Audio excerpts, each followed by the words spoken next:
What's up, my nerd? Welcome, everyone, to the Credible Nerds Podcast. Once again, we are back to talk more Batman in our Batman review series, and we are up to the Christopher Nolan trilogy. Last time we talked about Batman Begins, so if you've missed that one, definitely go back and watch that, listen to that one, because today we are going to be talking arguably the best of the trilogy, The Dark Knight. And this one was released in July of 2008, so it's been 15 years or so. No, 17 years ago. So we'll get into it. We'll talk about it, how much we liked it and all that good stuff. But first off, let me introduce my fellow co-hosts. We got Blake and Nathan with us. How are you guys doing today? Doing awesome. Doing great. Cool. Good to see you guys. Thanks for having us over. Yep. Thanks for the water. Yeah. And so I think last time we mentioned as we were wrapping it up that this is one of the best ones, one of our favorite ones. I hated it. It's not as good as Batman Forever, but it's close. It's close. Yeah. But as far as Batman movies go, this is one of the fan favorites, I guess. So I'm excited to talk about this one. So does that mean two of your kids weren't even born yet when this movie came out? Yes, that's right. That's crazy. Yeah. Yep. I watched it. I actually watched this with Ashton when I rewatched it, and yeah, he was pretty blown away. Was that his first time watching it? Uh-huh. Yeah, this is one that we hold off on watching with our kids because it's a heavy one. Yeah. Mm-hmm. But yeah, I liked it. Yeah, so this movie was screenplay by Jonathan and Christopher Nolan, brothers. Story by Christopher Nolan and David S. Goyer. And it was directed by Christopher Nolan. Released in July 2008. It is 152 minutes long, or 2 hours and 32 minutes. And so it's one of the longer ones. And I remember seeing this in theaters. And I remember thinking, wow, this is long. There was a part where the Joker's captured and then it keeps going. Yeah. Like, oh. That's like midpoint, and it feels like the movie's ready to wrap I know. up. I was like, whoa. So it's a longer one, but longer can be good. The budget was $185 million. That sounds low. Yeah, definitely. Compared to today. By today's standards, Yeah. yes.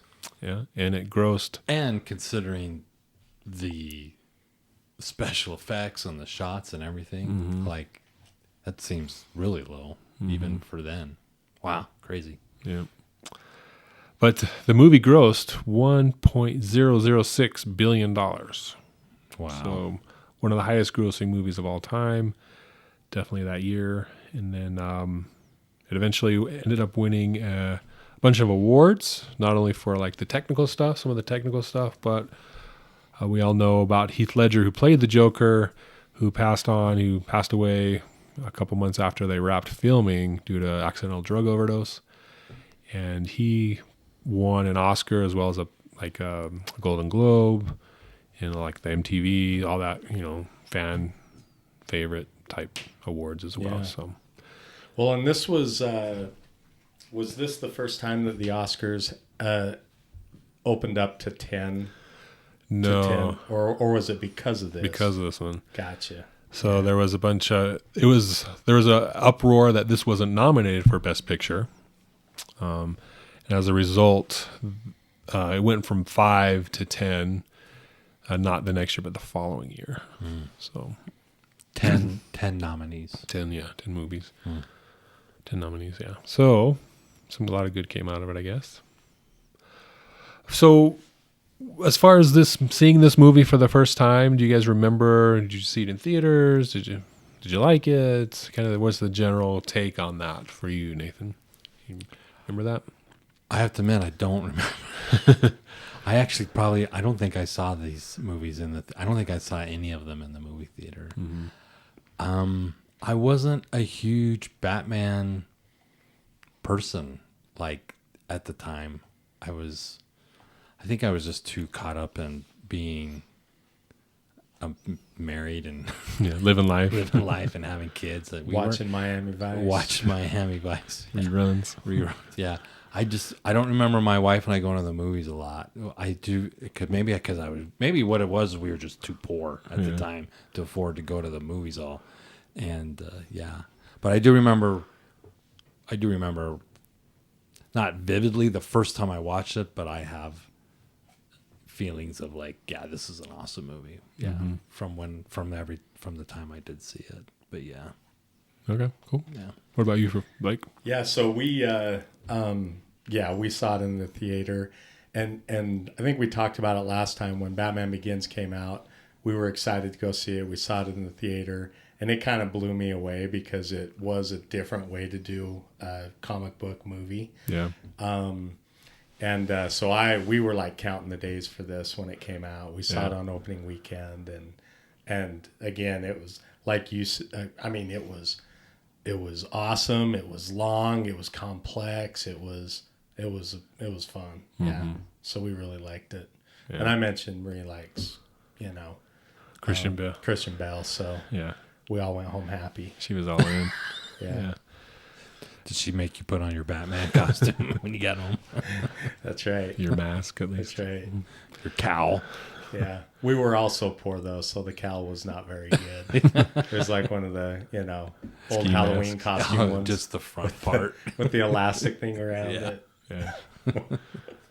So I mentioned last time I didn't see Batman Begins in theaters because of the whole Batman and Robin thing. And it's like, another Batman movie. So I saw it on home video or whatever. So like you, I was blown away. I was like, oh, yeah, Batman's back. So I went and saw this one in theaters with my wife. And I liked it, but like I had mentioned, it was long. So Joker's captured. I'm like, okay.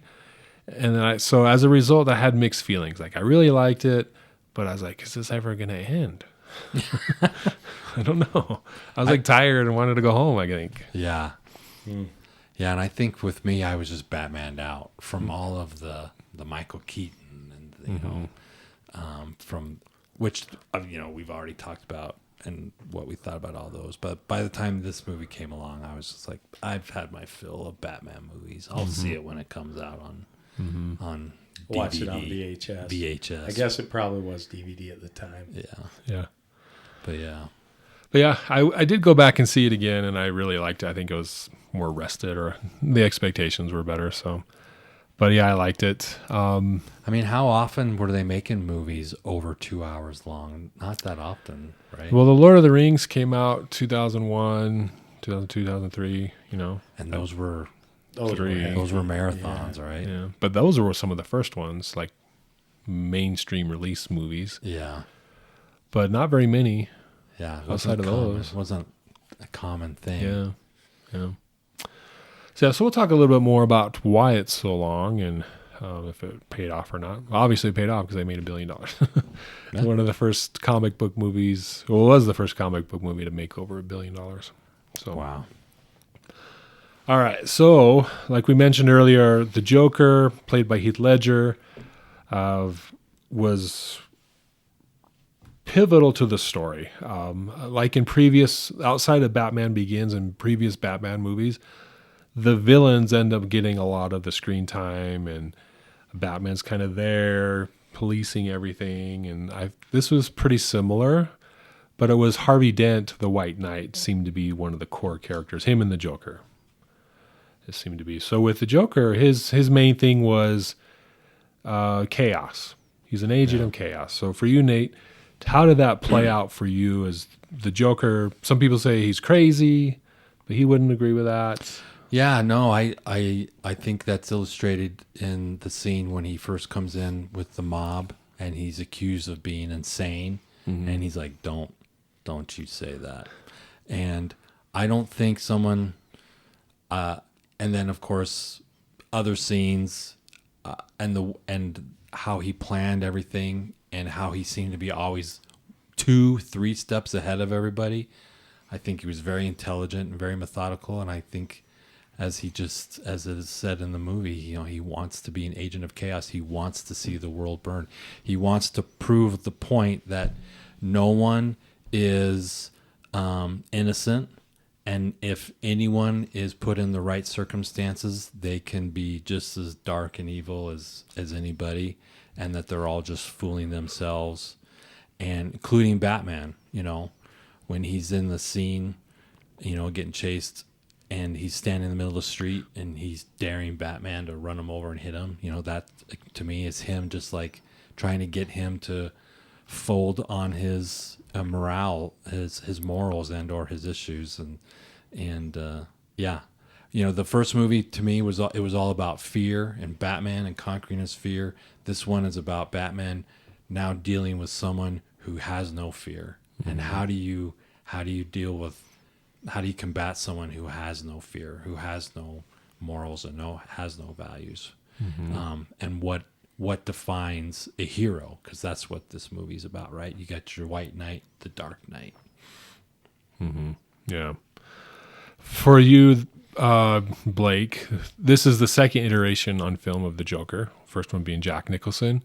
Two vastly different characters or portrayals of the character. Which one did this one sit with you, and do you prefer one or the other? Well, yeah, I mean, I think this one's definitely more unsettling, right? It's just, and it's weird because he's obviously a loose cannon. Who knows what he's going to do next? But he's also kind of likable too. Yeah. Yeah, that's true. But I agree with you, Nate. Like he definitely, it's like everything he did was this social experiment. Even when he had those two henchmen or whatever with one of the gangsters, and he breaks the pool cue in half and he says, "I've got one opening." Yeah. So he always pushes it and makes people make their own choice to kind of go dark, go evil. But then at the same time, like when he was talking to Harvey Dent, he's like, I'm just a dog chasing cars. I wouldn't know what I'd do. So it's kind of like, at sometimes he's very serious about who he is and who he isn't, and then sometimes it feels a little bit like contradictory when he says something like that and cheapens it to him being a dog chasing a car or something. I just look at that as him trying to mess with people's heads.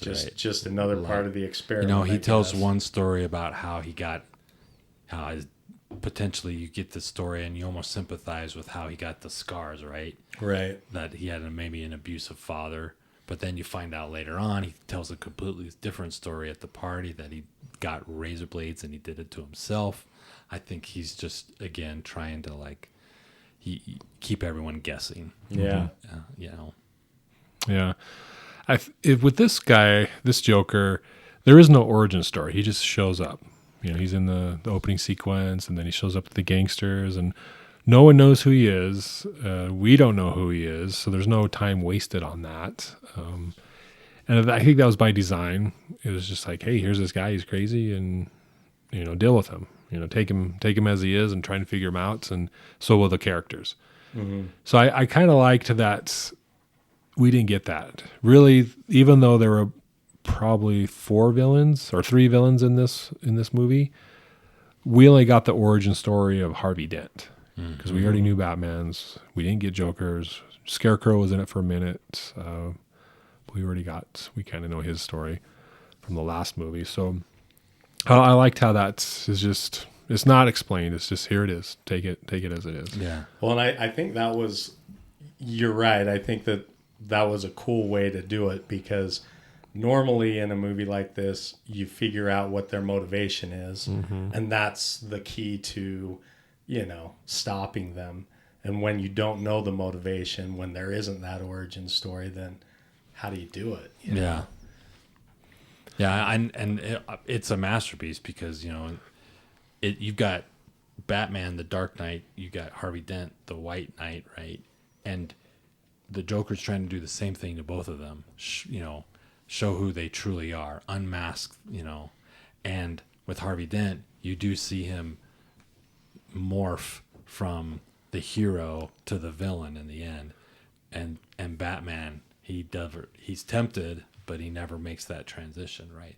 Mm-hmm. And so he at the end, he accepts that he'll have to be, we can't let Harvey Dent, the city needs a beacon, right? And since everyone believed in Harvey Dent, we can't let that fall in the image, so I'll be the villain for now. Which is like, I always think about things like that. I get it. It's poetic. It's all great, and all of that. But why couldn't you just say one of his cronies were there and he did it all, and Batman showed up just a bit too late and he ran off? Yeah. Because then it wouldn't be the Dark Knight. It'd be the off-color gray night. It could be the ambiguous night. The ambiguous night. Yeah.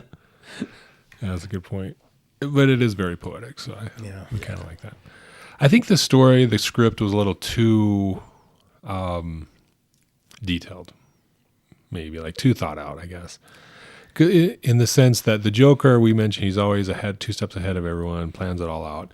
But it was like too convenient. Like, all these scenarios could happen, and so the good guys choose this one, but he's already got guys planted and ready to go. Yeah, like I think about the scene, at the funeral or whatever, the parade and everything, and right as they're about to start shooting, that's when Batman ends up in that apartment, right as the alarm goes off. Yeah. I mean, I'm a pretty smart guy, and it takes me about a half an hour to figure out how to set my alarm for the right time. And I wake up at 6:30 every morning. So, it all is very convenient. And I mean, the cool thing about this movie is that it's so complex and there's so many twists and turns. Right. Like the scene in the building with the hostages have guns duct taped and the bad guys are the ones tied up, and it's like, I mean, it's so cool because you're just like, oh my gosh, he just won't let go. Yeah. This ride just keeps going, which is awesome.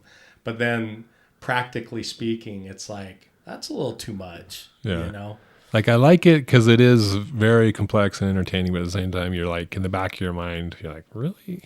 And do you think like because you think about who his, like, kind of his people are, it's all of the crazy people that escaped from Arkham. Yeah. Trying to explain these plans to those people would be really hard. And they're going to go off script. Yeah. You'd have to be like, okay, one more time. Yeah.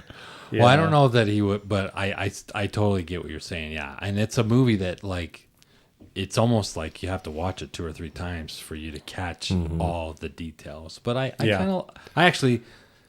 like that. Oh no, I mean, I like that. It's a ride that just keeps going. Even the opening scene, and it's like with the bank robbery, and and they're all dressed up like the clowns, and then the first one turns and he's like, he shoots him in the back because he's like, he told. I don't remember the line, but basically it's kind of set up as a game to the end so that the Joker is the only one left living, right? At the end. Yeah. That was like, to me, I'm like, I didn't see that coming. And also, like, this guy is scary. I mean, this Joker is scary. You should be scared of him. And he clearly is, again, ahead of everyone else and has it all figured out. And I actually I appreciate that versus someone who's just a villain who kind of has a plan, who just stumbles through it and but I can understand if your complaint is like everything happens too perfect, nothing ever goes wrong except for maybe Yeah, I mean, there's no room for error, but I do like all of the complexity. You're just like that first scene, it could have just been a bank heist. Each of these things could have been, but he adds like 2 or 3 extra layers to it. I mean, a guy had a cell phone in his stomach, that was part of him. It's just I need 2 guys to surgically slice open this guy's stomach and stick a phone in it, and then sew him back up, and then get him. Yeah, that's like that's pretty crazy. It's got to be a good phone. Yeah, it's that's not going to blow up at like, the right time. And that it's not going to like the battery's going to last long enough. It's not going to, And a guy who's not going to say, "Hey, they sewed a phone in me." So there's a phone in here. Instead of being like, "I don't feel so good. Oh, I need a doctor." Yeah. You didn't notice there's a phone in you? You didn't feel that? Yeah. The only part about this whole entire movie that I can recall that I was like, and I know it's a real thing, is the when he goes to, is it Singapore? I can't remember. Hong Kong. Hong Kong to get, and the whole send a balloon up on a rope and have a plane grab it and snatch you up. That would kill you, I would think. Like to go from 0 to 300 miles an hour, I'm pretty sure the harness would just rip your bones, like rip you in half. But apparently it's a real thing. But I'm just like, that's insane. Like, that'd be quite a yank. That to go from like what I just said is like, that would, like, your neck would separate from your head would separate from your body. Well, that's a pretty cool sequence, but yeah, it is. The force is involved with that. Yeah, that's the only part I'm like, come on, there's just no way, but it's still cool. Yeah, for sure. Yeah. So other than that, I thought I loved this iteration of the Joker. I thought it was well done, and with we talked a lot about Harvey Dent, how he would play against Harvey Dent against Batman, and Harvey Dent is the White Knight, and he made a lot of changes. There was a lot of corruption in Gotham, so he made a lot of changes to get rid of it and kind of return Gotham to its glory. So he did all this work, and so then him falling to the dark side, that's why it's such a big deal, right? Yeah. And the dark side. With him, I don't know, do you feel like he was believable at, like, the switch from, gangbusters with making changes, doing good deeds, fixing the crime problem, to all of a sudden just the switch of, now I'm a bad guy. Now I don't care anymore. So, yeah, for me, he lost the love of his life. He, got his face messed up a little bit, a lot. I mean, I could see him kind of going crazy and kind of buy into, like, man, if you're so extreme in one way and then everything comes out from under you, I can see you kind of losing it. But the thing I did struggle a little bit with is, like, that he left, and I know that was his thing, and it was tied together well, that he leaves things to chance, and he left nothing to chance until this happened, and then that dark side took over, and 50% of the time, that side of the coin came up. But it was weird, like, his conversation with the Joker when he's like, yeah, you can kill me right here. I totally killed Rachel, but I didn't really kill her. I just put things in motion. I'm not a mastermind. I don't have a plan. Yeah. That's the thing I didn't buy. Like, you still are going to kill the guy who ultimately killed your fiance. The guy they've been chasing all movie. Yeah. And he's right You're not there. going to be like, you've got a good point. I'll give you a chance. You'd say, put the coin away and I'll just take care of you. Yeah. That's the only thing that I I could totally see that, like, not being like, all right, and maybe he just liked the outfit. But yeah, it was, I could see someone be like, no, I'm just gonna shoot you right now and be done with it. I'll just take care of everyone. You killed my girlfriend. I'm taking you out right now. But the only logical thing I can think of is he was just too messed up in the head now. Harvey Dent was like, he was now gone kind of psychotic and wanted take everybody out. Well, I get that you'd be upset, mad, want revenge because your girlfriend, your lover was killed. But how does that transfer to, now I'm going to kill everybody out? Like, I'm enemy number one. No. Yeah, and I'm going to kill a 10-year-old kid because, Yeah. Well, the only thing I can think of is he just went crazy. He just went off the deep end. Completely crazy. Yeah. Got that. I mean, half push. his face was missing. It was. He couldn't drink water anymore. I'd be pretty upset myself. Yeah. Yeah. Okay. It still seemed like he had good vision in that eye and stuff. I still was good. Yeah, that was good. Everything else is burned off.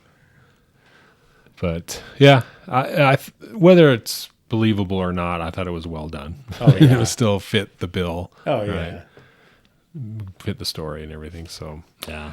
well, with him threatening Commissioner Gordon, his wife, and his kids, I just wanted to bring up that one of the things is Batman doesn't kill, right? And so you got a bad guy threatening a 10-year-old kid and the wife and things like that. So he comes in, he tries to talk him down, tries to come to a peaceful resolution, but ultimately he tackles him and causes him his death, right? So is that acceptable? Is that like, okay, Batman doesn't kill, but this circumstance, we get it, we're okay with it? Or is like, no, that's too much. He crossed the line, even though he could have done something else, or he could have tased him. I don't know. What do you guys think about that concept?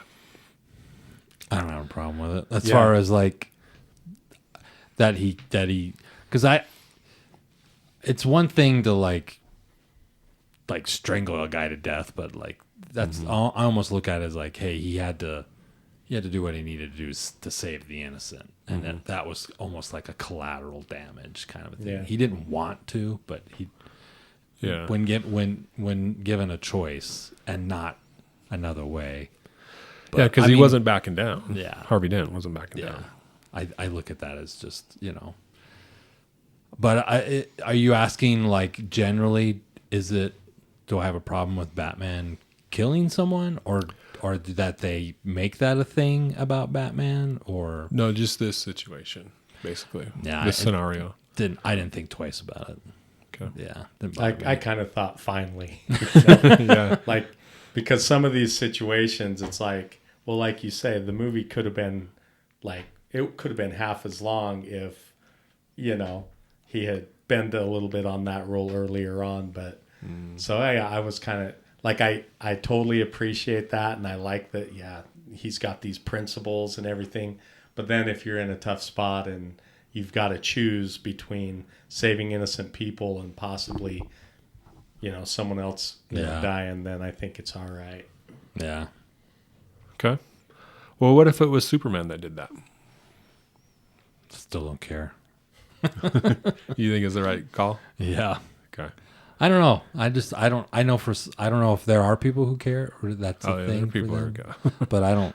There are people who care. Yeah, doesn't bother Or me. like, you broke the rule. Yeah. Yeah. Yeah. It doesn't like delegitimize the movie or everything. It doesn't mean like, oh, this is not my Batman because he did this, or like Ben Affleck's Batman who took out a ton of guys left without even batting an eye. Yeah. A pun intended. I didn't bother me one bit. I'm not beholden to any code that if it has to be done this way, and if it's not, then it doesn't exist or doesn't count. That's Yeah. right. Well, and I mean, I grew up in the 80s. Yeah. I watched Rambo, right? Yeah. That was one of my first movies, Rambo, First Blood Part 2.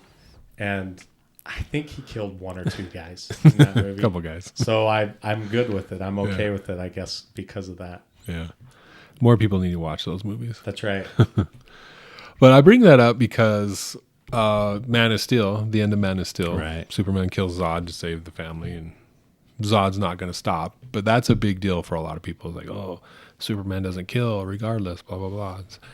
And the interesting thing is David Goyer wrote this movie, and he helped write Man of Steel. So it's kind of the same concept, same principle there. I look at it as like they didn't kill someone. It wasn't like they hid in the shadows and like Yeah. jumped out and murdered them. You know what I mean? I look at it as like it was a situation that they had no other choice, and it wasn't. They didn't put themselves in the situation. The villain did. Right. The villain is causing their own death by taking the choices or making decisions that they're making. Yeah. They're putting him in down. They're taking him down that road. Now, yeah, of course, it's a movie, and you can say and do whatever you want. Someone could say, Well, he didn't have to write it like that. He could have wrote it like you just said. He pulls out a taser and shoots him in the foot or some goofy thing like that. But like, whatever. But I think with this movie, with Batman, he had similar opportunities with Joker. Especially there at the end. I mean, he could have let him fall to his death. But he was trying to stick as long as he could possibly do it and still, stick to his code of not killing, not causing harm. He was willing to do that. But at some point you hit that block and it's like, well, I've tried, and this is the only recourse. So I think we got a good balance there with, he did it with Joker. He was willing to do it, but he couldn't do it with Harvey Dent because Harvey Dent didn't want to. He wouldn't back down. There was no other option. Yeah. So anyway. Okay. So with him, with the Dark Knight, Batman becoming the Dark Knight, because before this he wasn't. He was just the Batman, the vigilante, and we get that in the beginning where all the guys show up in hockey pads and they got the dogs and they're trying to get Scarecrow, and he's still. First of all, did you like that carryover from the previous movie where Scarecrow with his toxin, he's still peddling it and still out there, that type of thing? Still kind of out there doing his thing. I did, but it also kind of felt like, wow, he's kind of. It's like when you see a guy from college working, like I don't know, like working at McDonald's or something, like, oh man, falling on hard times. Like it was kind of like, it was, I like the carryover, and I think that's a really cool character. So I like that he's in all three of the movies and stuff. Yeah. But yeah, he kind of fell on hard times. He didn't have quite as much going on. Yeah.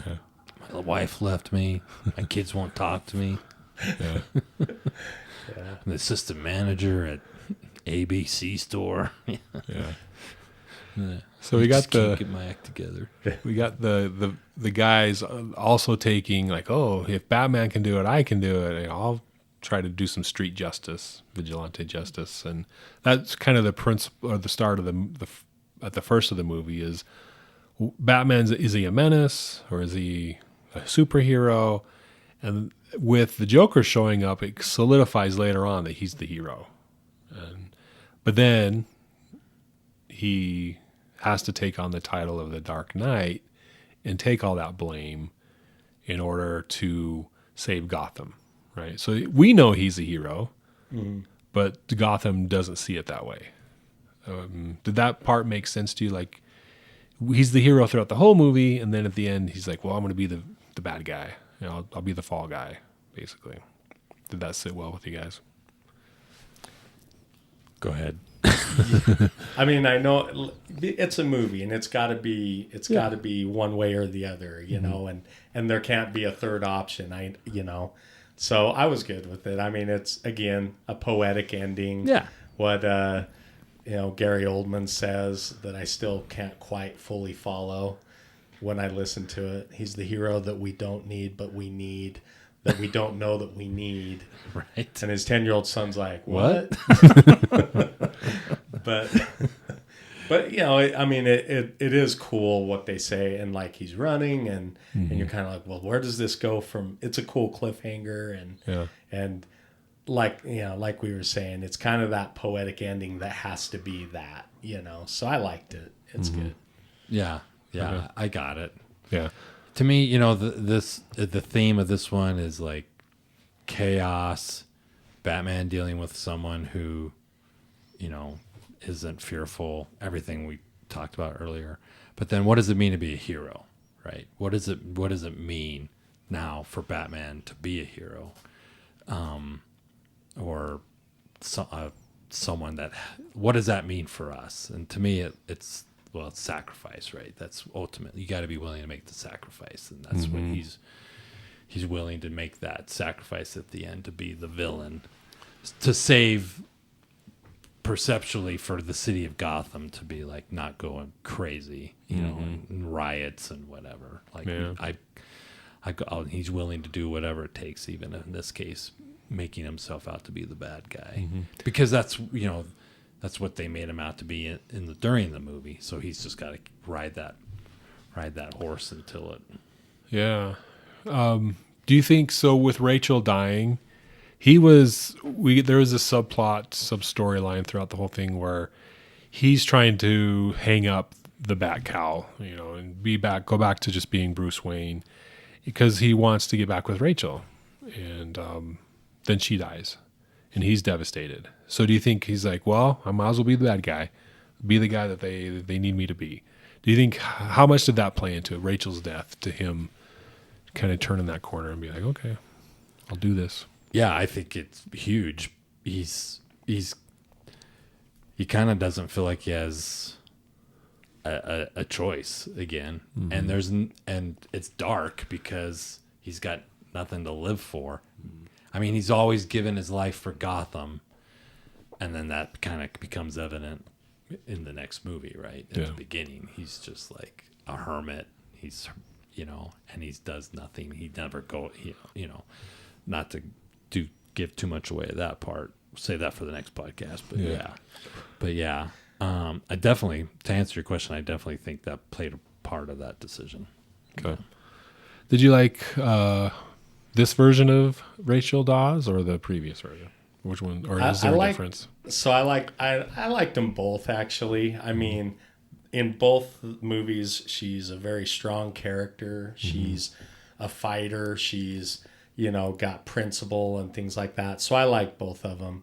I think in both cases, though, I just feel so bad for Batman or for Bruce Wayne, because it's kind of like, no matter what, he's never going to be able to be with Rachel, we were talking earlier about, he's like in the friend zone or something. And he's like, well, look, I can give up Batman. She's like, I think I'll still marry him instead of you, so, I don't know, but she was good in this, great actress, Maggie Gyllenhaal's great. And she plays the role pretty well. I mean, I do like the letter is one that I always feel a little bit like, man, that is the meanest letter right. you could ever write. Like, I can see I'm going to marry Harvey. I can see that you're never going to be able to give up your mask. And then I'm going to psychoanalyze you for another 2 paragraphs, tell you what a mess you are. And, other than that, though, she's pretty good. Would you have, if you were Alfred, would you have given Bruce the letter? I would have rewritten the letter. You would have rewritten I would have been like... just conveniently lost it. Yeah. Just type it up, print it out. Type it up. I was ready to marry you. And we were, After knowing she was dead, you totally would have been like, oh, yeah, she loved you. She would have. She loved you so much. She loved you so much. Yeah. She had 2 tickets to Hawaii on her. Yeah. I searched it up. So here's the line that Gordon says, quote, because he's the hero Gotham deserves, but not the one it needs right now. So we'll hunt him because he can take it, because he's not our hero. That doesn't make perfect sense to you. That doesn't just roll right off the tongue. It makes sense, but if I had just had this traumatic experience with my family almost getting killed, I wouldn't be like pontificating about Batman, the hero that we deserve. Are you okay? Yeah. Oh my gosh. Like when you almost get in a car wreck and for like a half an hour, you're just like, yeah. But it was a good line. Yeah. So makes perfect sense. Mm-hmm. Well, there were a lot of characters in this movie. We had, like I said earlier, there was 3 villains. Scarecrow didn't have too much time, but he was still there, and Joker and Harvey, who was the good guy, then he's a bad guy, and then there's all the gangsters and all the gangsters. Then there was the Hong Kong guy and that whole storyline. The corrupt cops. Ramirez. It was Ramirez.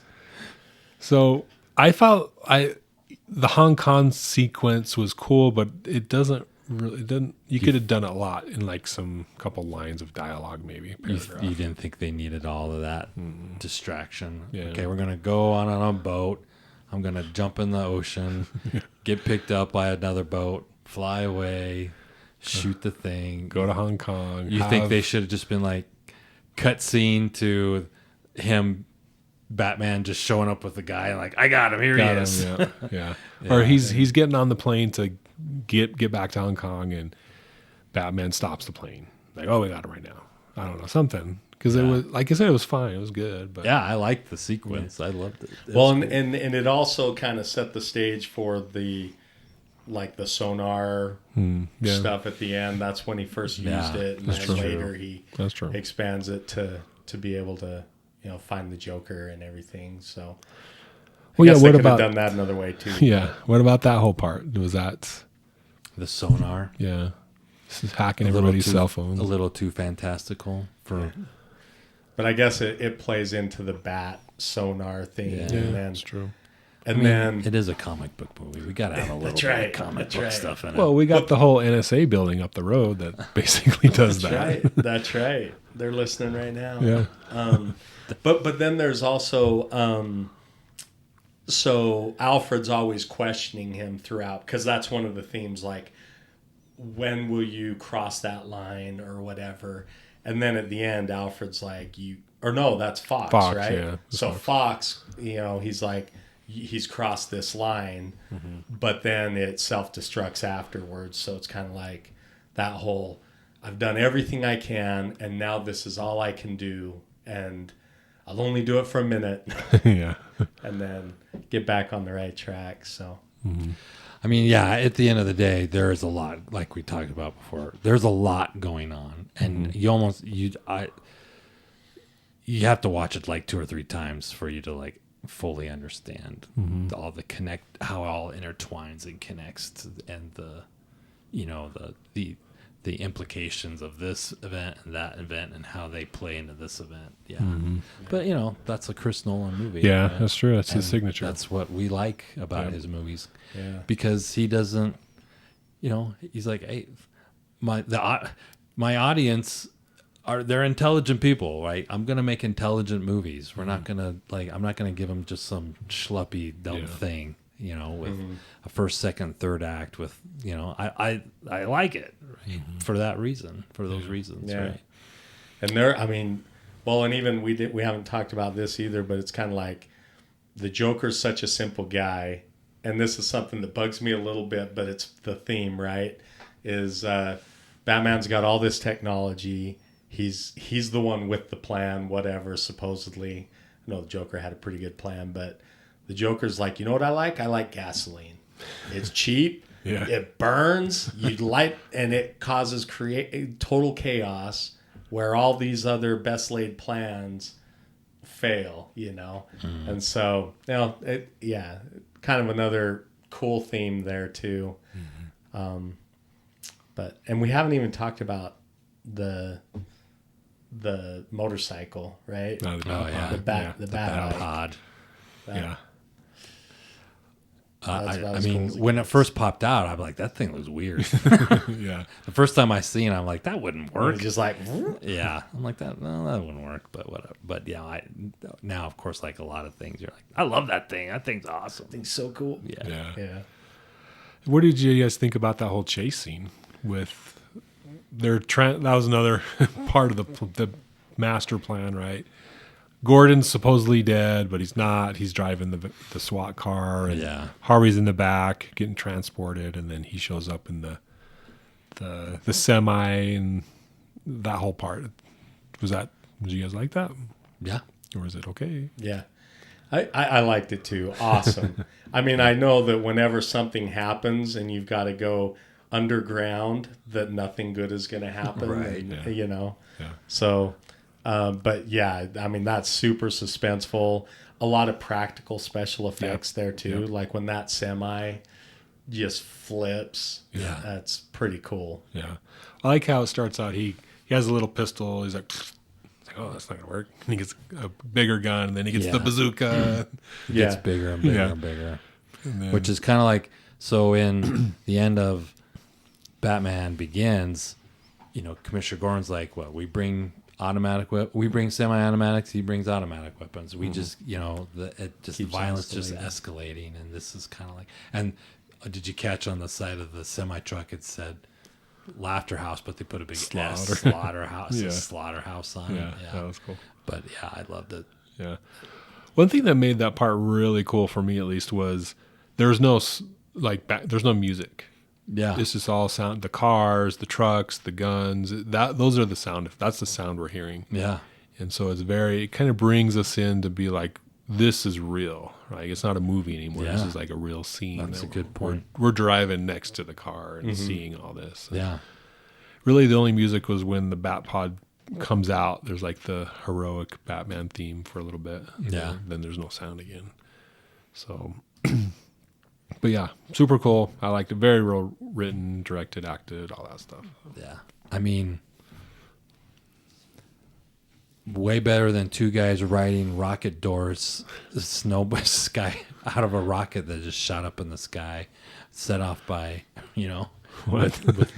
You're talking about with nipples on their suits. Batman. Okay. Yeah, they jump out of the rocket and Yeah, that's true. and surf wind the doors down to the ground, right? I mean, like, A little better. come on, what are we talking about here? Yeah, it's like compared to this is completely awesome, right? Yeah. It's not even a question. For sure. Yeah, there's stupid freeze puns and it's like a whole nother universe, right? Yep. All right. Any final, or not final, but any additional thoughts on all those things? Characters, storylines, all that stuff that we missed. So this is you loved it. It's in your top 5 of all movies, all time. Yeah, top Is it- 5 all time. But you couldn't say it's not number 1. It's not number 1. But you probably can't think of what number 1 is. Number 1 is depending. Rocky. It's either Rocky or Shawshank. Shawshank are one or Redemption? two. Yep. Wow. All day. It's so good. I mean, yeah, I love that movie. Yeah. But And then it's probably like 4, but I can't say what I would 3 put is. this above Shawshank, I Yeah. think. But I love, Shawshank's a great movie. Yeah, mine's top 10 for this. Definitely of the Nolan trilogy, this one's my favorite. And up until all the movies we talked about, up until this point, it's number 1 for me. All time, probably like 6 or 7, kind of just outside of the top 5, but not at the bottom of the top 10. Yeah. What about for you, Nate? Yeah. Top 100. Nice. Like maybe 80. No. Yeah, it's up there. We've had, every time we come up, discuss this, Yeah. it's like, my top 10 are always rotating, but this does definitely spent some time in that top 10 and definitely would be back. Yeah. But yeah, it's a great movie. Cool. Love it. Yeah. Love It's Chris good. Nolan movies. So let's look at the AFI top 100 movies of all time. See where it sits. If it's even on here. Oh, it's on there. Rocky is not in my top 10. I'm not seeing it. The Dark Knight is not on that list. AFI's top 100. AFI. Let's see. IMDb's. Shawshank is number 1. IMDb's top 100. It is? Mm-hmm. Dark Knight is number 3 or number 4. Oh. I think that's based off of ratings. Oh yeah. What's 2 and 3? The Godfather and 12 Angry Men. With Jack Lemmon? The old one. The old one with Jack Lemmon? Is- 1957. No, come on. I mean, yeah, it's great. We all studied that story a million times, right? Yeah. In school. But yeah, Variety. that movie is... Yeah. I wouldn't put it. Isn't Tony Danza in that? With Jack Lemmon? I can't remember. I'm pretty sure it's Tony Danza and Jack Lemmon and... Variety has 12 Angry Men as number 99. Wow. That's a swing. Yeah. Let's see. Let me go to the... I'm pretty sure Tony Danza is in that. If it was 1957, Tony Danza couldn't be in it. Yeah. Oh, that's yeah, my you're only- right. You're right. But I know Tony Danza was in a 12 Angry Men movie. Yeah, it could have been the remake. Psycho is number 1 with Variety. Come on. Wizard of Oz. You know what? Godfather. Everybody, you can change, right? Yeah. You don't have to stay loyal to a movie that was awesome when it first came out. 80 years ago. 80 years ago. Yeah. No one's going to argue that. But you don't have to stick to that as if like you're betraying. Like, you know, like, come on. Yeah. It can move down the list. So what's your old movie then that is still on your list? I have one. An old To Kill a Mockingbird, I think is still like so good. like an old like you Like mean, an old movie that's still in your top 10 or 20. I'd have to think about Like that. Shane. That's a good movie. Does it have to Hang be 'em High. Does it have to be black and white? 50 years old. I mean, The Godfather is. I really do like The Godfather Godfather. is good. The first one, yeah, the first one. Man, the second one though, I really like the second. I've never one seen too. the Godfather movies. Oh, really? I've seen parts. I've watched 1 and 2. I've never watched 3. 3 is not that. It's not as good as the first 2, but the second one is. I really like with Robert De Niro. Like 4 or 5 years ago, I decided I was going to go through like the AFI, you know, like all those And watch movies them. that people always talk about.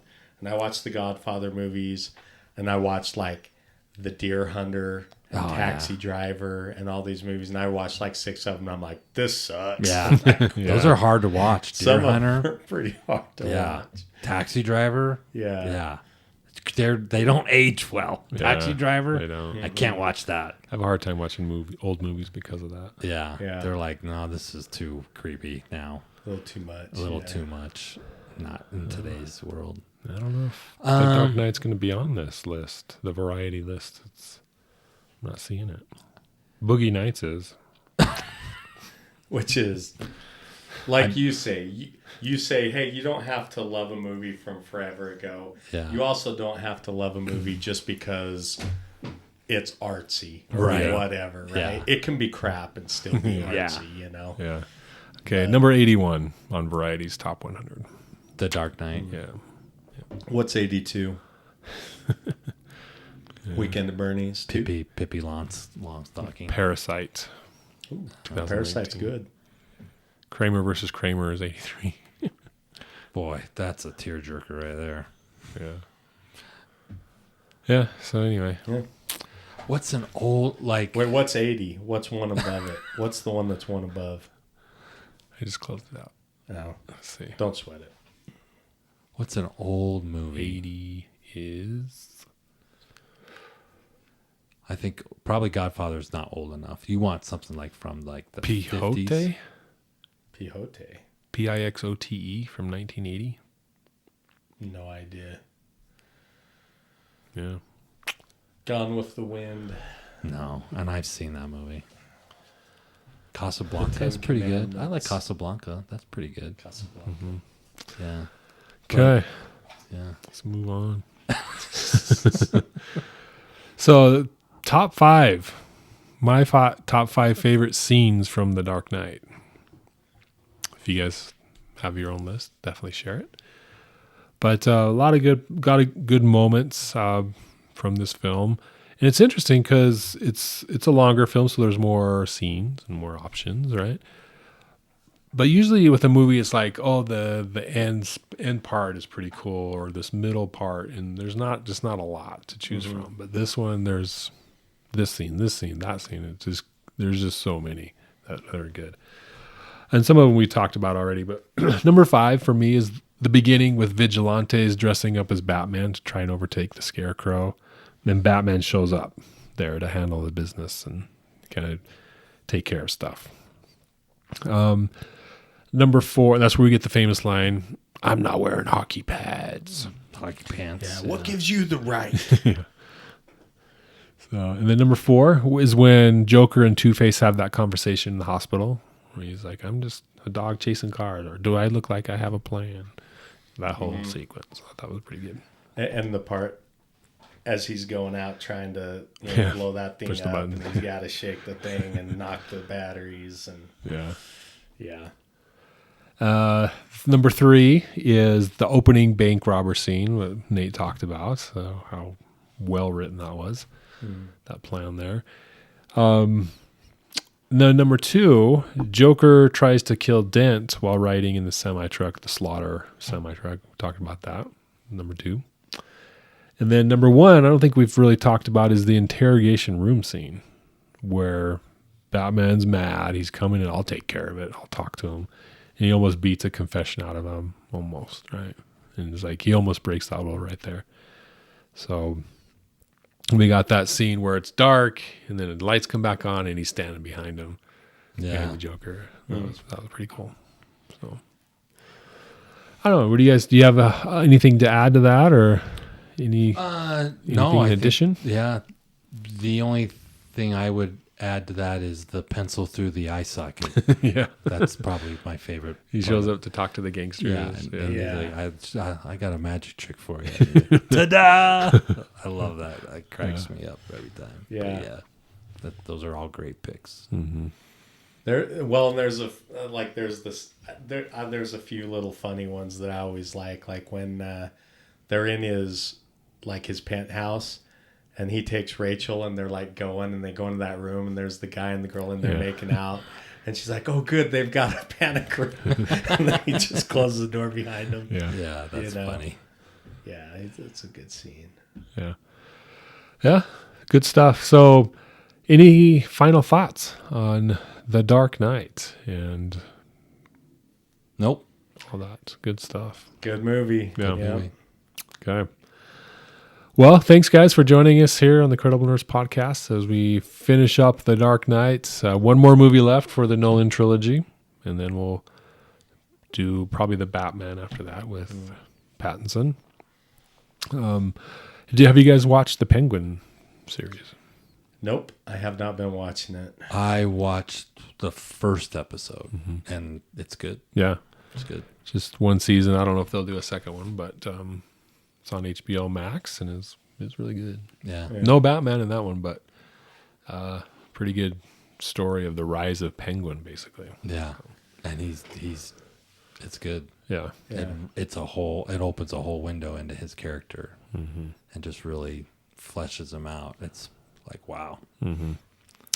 So we'll get to that universe, I guess, here in a little bit. But next up is The Dark Knight Rises, and finish out this trilogy, and we'll go from there. So thanks for joining us, guys, and we'll talk to you next time. Thanks, everyone. Thanks.